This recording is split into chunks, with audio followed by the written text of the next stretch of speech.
আমি কসম খেয়ে বলতে পারি, এদেশে কিছু থাক বা না থাক, এদেশে ইসলাম থাকবেই। এ কথার উপর ভিত্তি করেই যখন দেখি জামাত ইসলামীর আমির ডক্টর শফিকুর রহমান, ইসলামী আন্দোলনের পীর সাহেব চরমোনাই, খেলাফত মজলিসের আমির আল্লামা মামুনুল হক এবং জমিয়তের উলামায়ে কেরাম, ইসলামী অঙ্গনের ইসলামী দলগুলো যখন দেখি একত্রিত হয়ে পরামর্শ করছে, আর যখন আশ্বাস পাই ইসলামী দলগুলো একত্রিত হতে চলছে, আমি খুদার কসম খেয়ে বলি, এই জামানত এই সময়েও ইসলামী দলগুলো যদি ঐক্যবদ্ধ হতে পারে, কোনো দল নেই বাংলাদেশে এমন, কোনো অবস্থায় এমন নেই, কোনো নেতা এমন নেই ইসলামী দলগুলোর সাথে টিকে থাকতে পারবে। ইসলামী দলগুলোর অবস্থা এখনো যেমন আছে, আমি বলতে চাই ইসলামী দলগুলোর অঙ্গুলি যতটুক মোটা, এতটুক মোটা অঙ্গুলি এখনো অন্য কোনো দলের হয় নাই।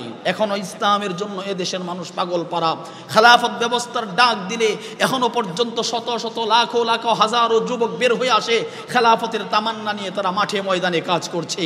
এজন্য বলতে চাই, ইসলামী দলগুলো যখন দেখি ঐক্যবদ্ধ হতে চলছে, তখন মনে অনেক অনেক অনেক অনেক আশা জাগে। যেই দিন দেখব ইসলামী আন্দোলন, যেই দিন দেখব জামাতে ইসলামী, যেই দিন দেখব খেলাফত মজলিস, যেই দিন দেখব অন্যান্য ইসলামী দলগুলো ঐক্যবদ্ধ হয়ে একটি প্ল্যাটফর্মে চলে আসছে, সেই দিন এদেশে অবশ্যই অবশ্যই ইসলামের পতাকায় উড্ডীন হবে, অন্য কোনো পতাকায় এই দেশে উড্ডীন হবে না। ভাইরা, আফসোস লাগে, আমরা যুগ যুগ ধরে হাজার হাজার বৎসর ধরে মাহফিলগুলোতে আলোচনা করে আসছি, কিন্তু আফসোস লাগে, আজ থেকে 50 বছর আগে প্রত্যেকটা ঘর থেকে তাহাজ্জুদ গুজার বের হতো। আজ থেকে 50 বছর আগে যে কয়টা ঘর একটি মহল্লায় ছিল, প্রত্যেকটা ঘর থেকেই নামাজ, 5 ওয়াক্ত নামাজই বের হইতো।